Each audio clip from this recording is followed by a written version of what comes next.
Oi, turma, tudo bem com vocês? Na aula de hoje, nós vamos falar sobre a fisiologia do sistema nervoso. Eu dividi essa aula em dois vídeos para não ficar muito comprido e também para não confundir muito vocês durante o final de uma aula e o começo da outra aula. Então, vocês vão receber no Moodle dois vídeos da aula dessa semana, tá? Então, esse falando um pouquinho mais sobre o conceito geral do sistema nervoso. E o próximo vídeo, ele vai falar sobre as sinapses que ocorrem no sistema nervoso. Então, vamos começar falando das principais funções do sistema nervoso. O sistema nervoso, ele recebe informação de diversos órgãos e também dos nervos sensoriais. Isso faz com que ele tenha a integridade ou consiga entender o que está acontecendo ao seu redor, o que está acontecendo com o clima, por exemplo. E depois que ele recebe essas informações, ele pode determinar uma resposta a ser executada pelo corpo. Por exemplo, está frio. O que meu sistema nervoso central vai estimular eu a fazer? Vestir uma blusa, pegar uma coberta para tentar me esquentar. Se ele verificar que o que está acontecendo não é tão importante, ele pode não fazer você executar nenhuma tarefa, somente armazenar as informações. Nesse momento, provavelmente vocês estão sentados aí na frente do computador, assistindo a aula ou do celular e muitas informações vocês estão somente armazenando, outras informações vocês estão escrevendo aí, né, no papel, no caderno de vocês. E é isso que acontece com o nosso sistema nervoso central. Algumas informações ele só vai armazenar, outras ele vai fazer o corpo executar, né? Estou, por exemplo, pisando num lugar que estou sentindo dor no meu dedo. O que é a primeira coisa que você vai fazer? Tirar o pé daquele lugar. E é isso que o sistema nervoso faz. Ele vai auxiliar na execução rápida do organismo ou vai armazenar essas informações. Então, quando a gente fala aí de sistema nervoso, a primeira coisa que a gente lembra é dos neurônios. E eu não poderia continuar essa aula nem falar de todo o nosso sistema nervoso sem relembrar o que são os neurônios. Os neurônios eles são as principais células do sistema nervoso, beleza? Então, pessoal, a gente vai ver aqui a estrutura básica dos neurônios. Então, o neurônio ele é composto por um corpo celular, por dendritos, axônio e terminal sináptico. Agora nós vamos ver como que funciona cada parte dessa célula. Vai ser aqui no nosso corpo celular que a gente vai encontrar então o nosso núcleo celular. O núcleo das células dos neurônios ele geralmente é redondo ou ovoide, tá? E a forma desse corpo celular ele muda muito dependendo da localização e da função que ele vai exercer, beleza? É aqui também no corpo celular onde a gente vai ter a produção de proteínas. Então, vai ser onde vão ser sintetizadas algumas proteínas. Vocês conseguem ver aí que do núcleo celular, né, desse corpo celular, desculpa, a gente tem aí algumas ramificações. E essas ramificações vão ser os nossos dendritos. Vou mudar aqui a imagem para mostrar para vocês e falar um pouquinho sobre eles.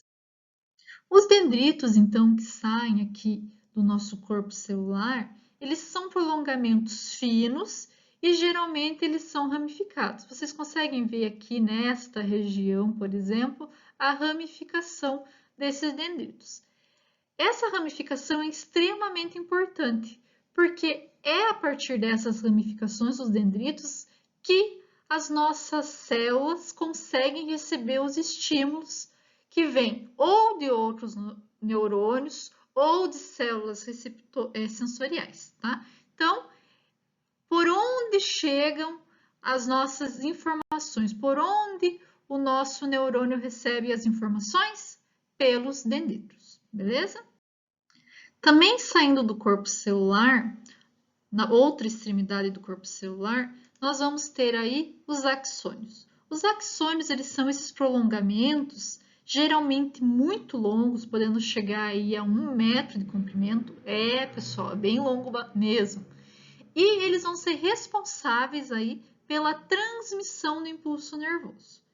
Esses axônios, vocês conseguem ver que o axônio é essa parte amarela que passa aqui por dentro, estão vendo? E em volta do meu axônio, eu tenho como se fosse uma cobertura. Esta cobertura é conhecida aí como bainha de mielina. Ela é uma gordura e essa gordura que vai envolver aí vai auxiliar na transmissão, né, do nosso impulso nervoso. Então, graças a essa gordura, essa bainha de mielina, nós vamos ter uma velocidade maior aí da condução elétrica, porque é como se ele funcionasse como um isolante da minha transmissão, tá? Então, ele não vai deixar também com que ocorra interferências na transmissão, tá bom? Então, a bainha de mielina é extremamente importante para a transmissão do impulso nervoso. Nessa imagem aqui, eu coloquei 2 neurônios para demonstrar para vocês a importância da bainha de mielina. No primeiro neurônio, a gente não tem a bainha de mielina. Olhem como o impulso nervoso ele demora mais para acontecer ou ele não consegue chegar até o final do axônio. Já na segunda, a gente tem a bainha de mielina e olha como o impulso nervoso ele é rápido. Muitos estudos vêm comprovando que a falta dessa bainha de mielina pode ser uma das causas aí da esclerose múltipla. Quando a gente tem a bainha de mielina, o impulso nervoso ele pode chegar a 400 km por hora. Então, no nosso finalzinho do axônio, no finalzinho do nosso neurônio, a gente tem a região aí chamada de terminal sináptico ou terminal do axônio. Vocês vão encontrar dessas duas formas. É nesse terminal sináptico onde vai ocorrer a sinapse, né? Então, é ali onde a gente vai ter a liberação de substâncias químicas. Vocês lembram quais são as substâncias químicas que os nossos neurônios produzem e vão liberar? Isso mesmo, gente, os neurotransmissores. Então, os neurotransmissores eles vão ser liberados aí e olhem aqui, a gente vai ter então um próximo neurônio. Um só, professora? Não. Pode ter aqui diversos neurônios e essa transmissão pode acontecer para mais de um neurônio ao mesmo tempo. E só neurônio? Não, a gente pode ter células também. Vocês lembram lá quando foi visto sistema muscular? Provavelmente vocês viram no passado. Então, teve aí um estímulo de um neurônio para fazer com que a gente flexionasse o braço, tá? Então, chega aí a partir dos meus terminais sinápticos, tá? Ou terminal do axônio. Então, aqui eu coloquei para vocês uma imagem de um terminal sináptico, onde acontecem as sinapses, onde a gente tem a liberação, estão vendo aqui, ó, de neurotransmissores. Esses neurotransmissores, eles são liberados, então entram em outras células. Aqui eu tenho mais uma demonstração do neurônio. Primeiro, vejam aqui a região, né, do meu encéfalo, onde eu tenho o corpo celular e os dendritos. Então, as informações, o estímulo ocorreu, foi para o corpo celular e o corpo celular, então, levou para o axônio até o local onde ocorre a sinapse. Estão vendo onde está ocorrendo a sinapse aqui, ó? Na minha medula.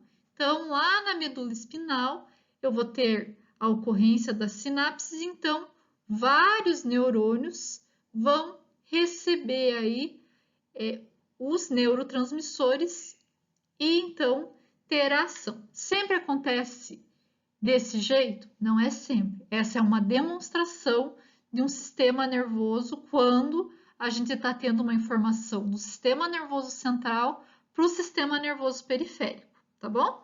Então, aqui nós temos os neurônios de segunda ordem e esses neurônios de segunda ordem vão, então, levar a informação para o local de ação. Lembrando que as substâncias químicas liberadas por esses neurônios são os neurotransmissores. Nesta imagem, a gente consegue verificar que o nosso neurônio ele recebe a informação e ele transmite para uma rede, né, diversa aí de neurônios para chegar até o local onde ele vai ter uma ação. Então, os neurônios eles podem ser classificados dependendo da função que eles vão ter no organismo. As funções de cada tipo eu vou falar mais para frente, mas eu vou mostrar para vocês como eles são classificados pela estrutura, tá? Nós temos aí os multipolares. Nesses multipolares, nós vamos ter diversos prolongamentos que vão sair aqui do corpo celular. Um desses prolongamentos vai ser o axônio e os outros vão ser os dendritos. Nos neurônios unipolares, a gente só vai ter um prolongamento, que é o nosso axônio. Já nos neurônios pseudo-unipolar, nós vamos ter aí a saída somente de um prolongamento, e esse prolongamento, então, ele vai dividir em dois, sendo que um vai ter a função dos dendritos.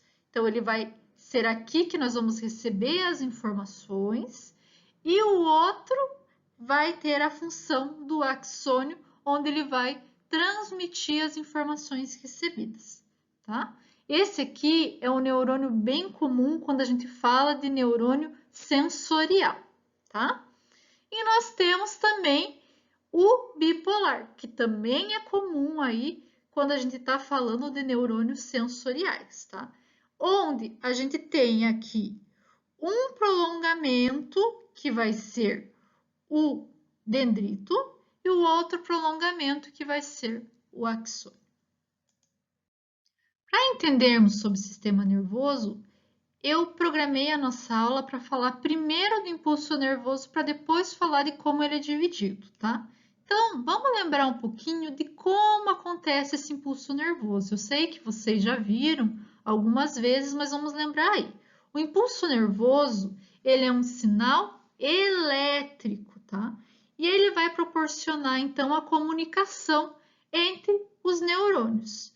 Nós vamos ter aqui um estímulo, né, no neurônio, e depois desse estímulo, então, a propagação do sinal elétrico pelo axônio. Uma coisa que é extremamente importante a gente lembrar é que esse impulso é sempre unidirecional, ou seja, sempre vai ser para um lado.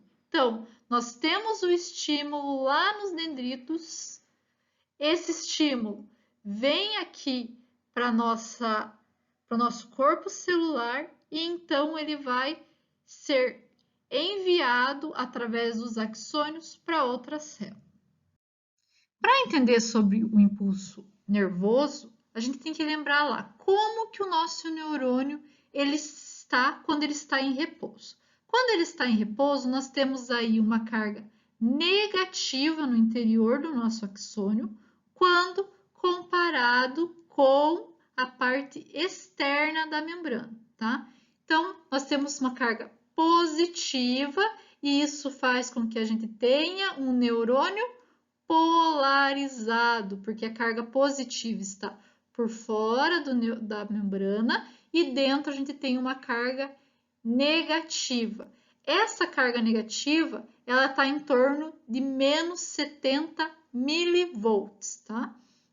Vamos lembrar aí que dentro do nosso neurônio, dentro do nosso axônio, nós vamos ter potássio e fora nós temos sódio. O que vocês lembram aí? Da bomba de sódio e potássio. Então, o nosso estímulo nervoso, o nosso impulso nervoso, ele vai acontecer graças à bomba de sódio e potássio. Vocês podem me perguntar, mas professora, o impulso nervoso, ele acontece por causa de qualquer estímulo? Não. Para ter o impulso nervoso, a gente tem um estímulo limite, um limiar mínimo, ou seja, um limiar de ação. Então, o estímulo ele tem que ser maior que menos 55. Então, se o estímulo for pequeno, não acontece o impulso nervoso. Ele tem que ultrapassar esse menos 55 para poder acontecer o nosso impulso nervoso. Então, quando eu tenho um estímulo que ultrapassa esse limiar de ação, a minha célula vai começar a despolarizar. Ou seja, o meu sódio vai entrar para dentro da célula, vai fazer com que a parte de dentro da célula fique positiva e a parte exterior da membrana celular fique negativa. E então vai gerar o meu impulso nervoso. Olhem esse exemplo aqui embaixo. Então, quando a minha célula aqui ela se tornou negativa, lembram que eu falei para vocês que tem sempre a direção do impulso nervoso. Então, vem aqui do corpo celular e vai percorrer o axônio. Então, esse estímulo ele vai percorrendo o axônio do meu neurônio, tá? O que acontece? Quando ele passa aqui para para despolarizar outra região do axônio, aqui vai se repolarizar. E essa repolarização ocorre como? Se entrou sódio, para repolarizar vai sair potássio, isso mesmo. Então, durante a repolarização, a gente vai ter a saída do potássio e vai voltar a ser positivo fora da célula. Quando a gente chega aqui, onde a célula está despolarizada, essa despolarização, ela pode, e ela deve continuar seguindo o meu axônio. Mas o nosso organismo é muito inteligente, gente. O que ele faz? Quando tem essa despolarização, teoricamente, ele poderia tanto continuar seguindo o meu axônio, quanto voltar o estímulo para trás. Mas não, o neurônio fala assim, logo depois que eu repolarizei, eu tenho um período refratário. E esse período refratário faz com que o meu neurônio não despolarize novamente por algum tempo.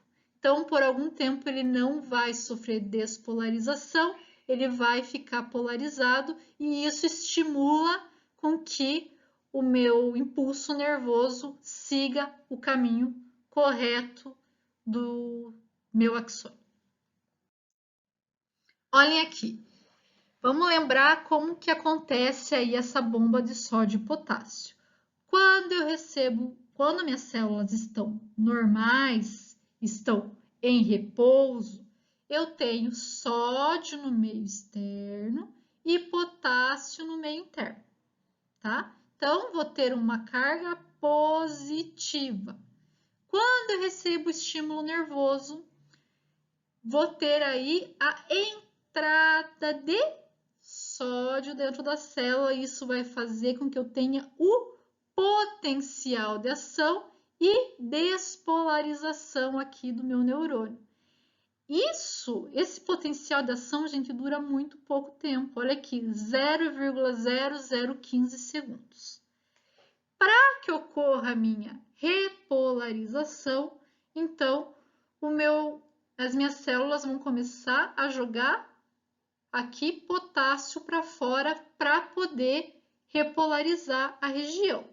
Mas é claro que isso não é favorável. Lembram-se lá que o potássio ele sempre fica no meio interno da nossa célula. Então, a gente vai ter a volta do potássio para dentro da célula e a saída aí do sódio. Beleza? Então, o impulso nervoso ele vai acontecer nos nossos axônios. Lembra que eu falei para vocês da importância da bainha de mielina? Por que é tão importante assim? A bainha de mielina faz com que o nosso impulso nervoso seja muito mais rápido, porque ela consegue fazer com que esse impulso salte pedaços do meu neurônio. E isso faz com que o impulso chegue aí até 400 km por hora, como eu comentei com vocês. Agora que eu já falei de impulso nervoso, eu vou falar para vocês de como é dividido o nosso sistema nervoso. Vocês vão lembrar, vocês viram isso já, que o sistema nervoso ele é dividido em sistema nervoso central e periférico. Vamos relembrar um pouquinho sobre isso? Então, falando de sistema nervoso central, vamos lembrar lá que ele é dividido em duas partes, né? A medula espinhal ou medula espinal e o encéfalo. No encéfalo, a gente tem o cérebro, cerebelo e o tronco encefálico. E nós temos aí, então, o sistema nervoso periférico. O sistema nervoso periférico ele é constituído principalmente de nervos e dos gânglios. Os nervos, a gente vê aqui que eles podem sair diretamente do cérebro, que é os nervos cranianos. Temos nervos que saem aqui da medula espinhal e temos aí mais alguns nervos periféricos, beleza? Então, esses são os principais componentes do nosso sistema nervoso periférico. Então, agora que a gente já viu como funciona o neurônio, como que ocorre o impulso nervoso, como o sistema nervoso ele é dividido, a gente vai falar um pouquinho aí das funções do nosso sistema nervoso. Ele tem principalmente três funções, que seria a sensorial, a função motora e a função integrativa, tá? Então, a gente vai falar um pouquinho de cada um. Em relação à função sensorial, quando a gente fala de sensorial, o que vem à cabeça de vocês? Tato, sensação de frio, sensação de calor, não é? Então, é isso que nossa função sensorial ela vai observar. Ela vai observar reações que estão acontecendo fora do meu sistema nervoso central e vão levar informações para o sistema nervoso central, tá? Para provocar alguma reação desse sistema ou para armazenar a informação. Mas é só pele, frio, calor? Não. Aqui a gente também tem a parte da visão, olfato, é tudo nessa função sensorial. Então, aqui a gente observa a pele, as terminações aqui nervosas que vão fazer com que a gente tenha sensação de frio, calor. Também temos aqui alguns compostos como o crepúsculo de Pacini, crepúsculo de Meissner, que são alguns componentes da nossa pele que vão fazer com que a gente tenha a sensação de pressão, a sensação de tato. Então, o nosso sistema nervoso periférico, ele vai observar quando a gente tem uma pressão, quando a gente está com calor, com frio, e vai levar essa informação para o sistema nervoso central. Aqui nessa imagem, a gente observa que o músculo está sentindo uma dor, está sentindo alguma ação. Essa ação ela vai ser observada pelo meu sistema nervoso periférico e, através das fibras sensoriais, essa ação, essa sensação que ele está sentindo, ele vai levar informação lá para o meu sistema nervoso central. Quando eu estou levando informação do sistema nervoso periférico para o sistema nervoso central, a gente chama de conexões aferentes. Então, que vem do sistema nervoso periférico e vai para o sistema nervoso central. Então, quando a gente está falando de função sensorial, a gente vai ter conexões aferentes. A outra função do meu sistema nervoso é a função motora. Então, essa função motora, ela vai controlar as atividades do meu organismo. Eu sei que quando eu falo em função motora, a primeira coisa que vai passar na cabeça de vocês é caminhar, fazer um exercício físico, mas não é só esse tipo de função que ele vai controlar. Ele vai controlar a contração dos músculos, mas ele também tem controle sobre as glândulas. Ou seja, ele vai dizer para o meu organismo se precisa liberar alguma secreção ou se precisa diminuir a liberação daquela secreção. É ele que vai estimular as secreções, vai controlar as secreções das glândulas, vai controlar as secreções de substâncias químicas. Quando eu falo de função motora, a gente já tem que pensar assim, que nós vamos ter um estímulo lá no sistema nervoso central. Esse estímulo, então, vai ser transmitido até chegar aí, por exemplo, no meu músculo quando eu for caminhar. Então, o estímulo vai ser do sistema nervoso central para o sistema nervoso periférico. Antes, lembra que eu falei para vocês que quando eu tinha uma sensação, os sinais eram aferentes?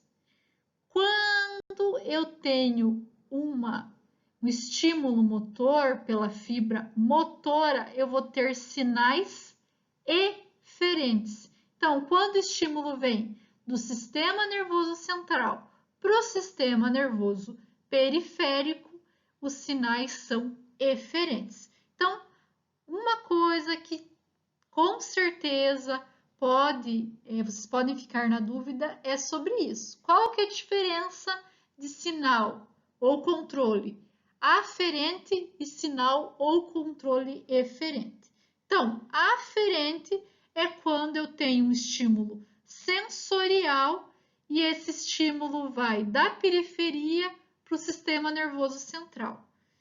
Quando eu tenho um sinal eferente ou um controle eferente, eu vou ter um estímulo do sistema nervoso central e esse estímulo vai aí para a minha periferia. Então, vai do sistema nervoso central para o sistema nervoso periférico. Essas conexões, elas são múltiplas, gente. Pode chegar aí a 20 mil conexões. Lembra que eu mostrei para vocês aquela imagem, aquele GIF, onde tinha diversas conexões neuronais? Então, às vezes, passa por diversos neurônios para chegar até o local de ação.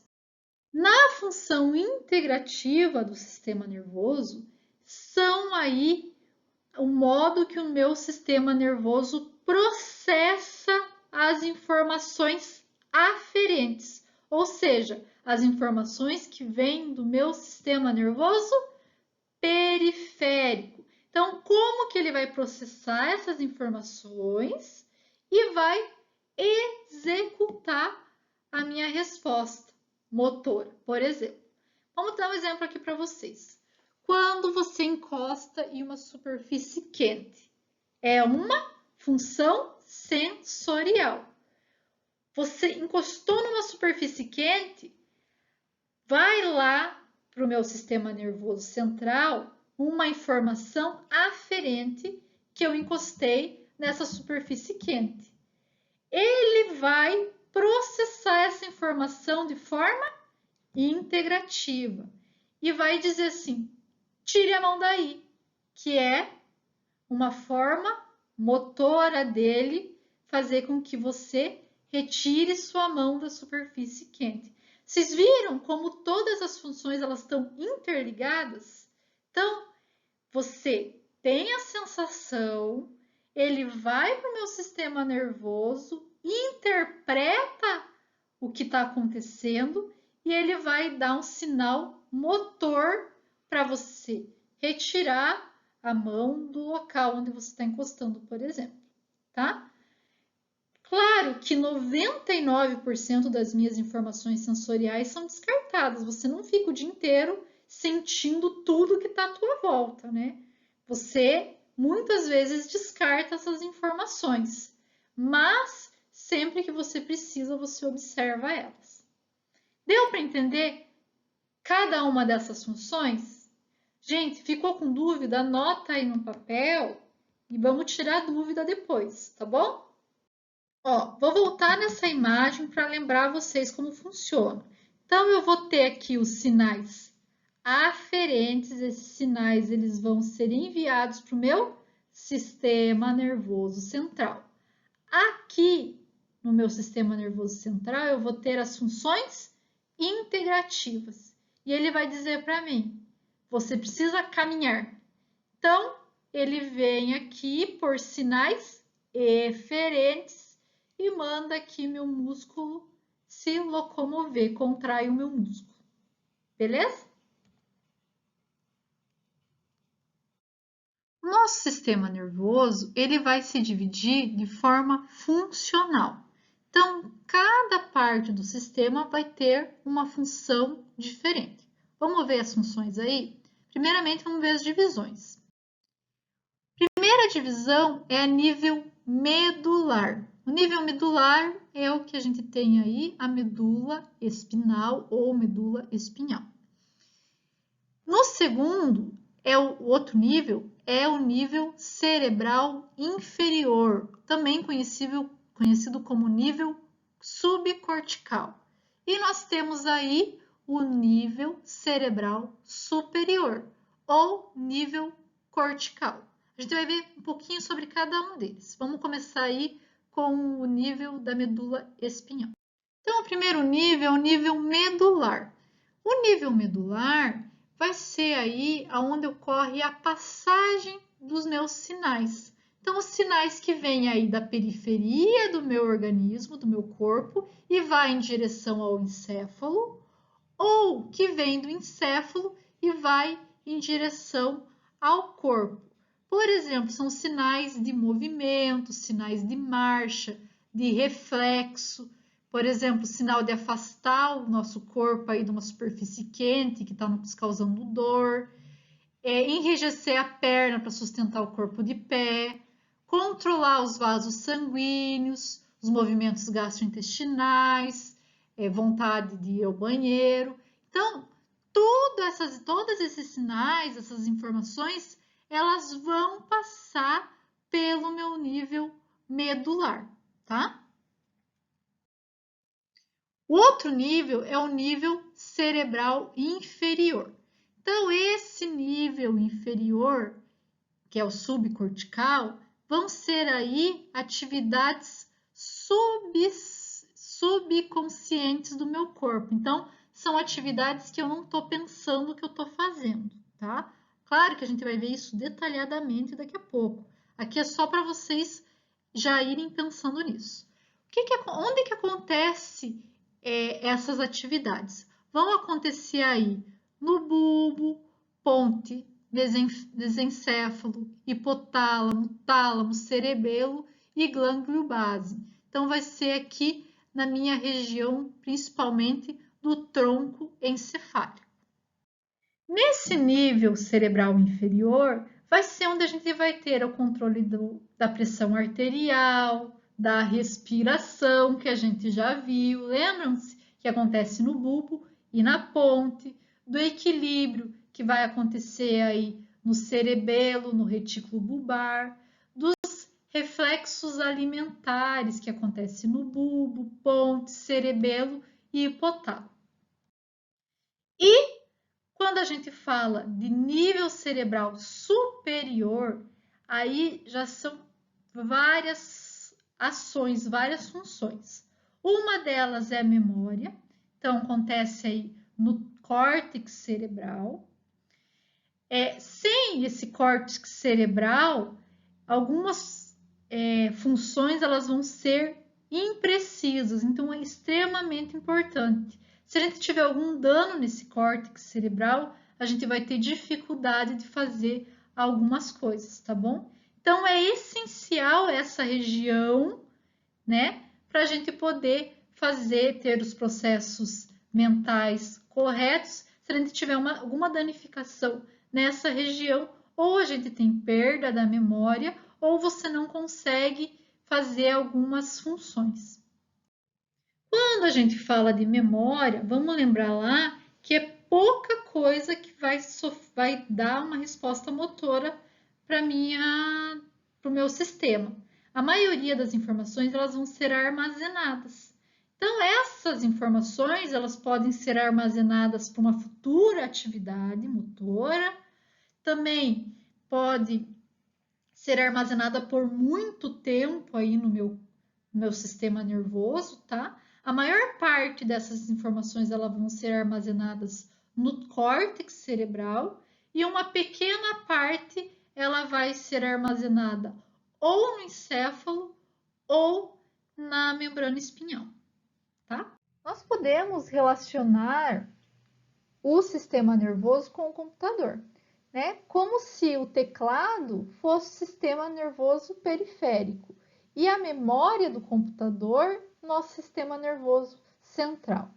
Você está recebendo informações do sistema nervoso periférico através do tato, áudio, olfato, visão e até mesmo através de algum neurônio sensitivo dos órgãos, né? E essas informações elas estão sendo armazenadas na sua memória, no sistema nervoso central. E é isso que acontece num computador e acontece também com nós. Então, hoje vocês estão assistindo a aula e estão armazenando o que eu estou falando para vocês. Daqui a alguns dias vocês vão pegar e vão puxar essa memória novamente para poder fazer o questionário, por exemplo. Então, pessoal, como eu falei para vocês, para não deixar a aula muito extensa, né, o vídeo muito extenso, eu dividi em dois. Então, não esqueçam que essa semana são 2 aulas. Então, assistiram esse vídeo, não esqueçam de assistir o outro que está no Moodle. Muito obrigada e até a próxima aula.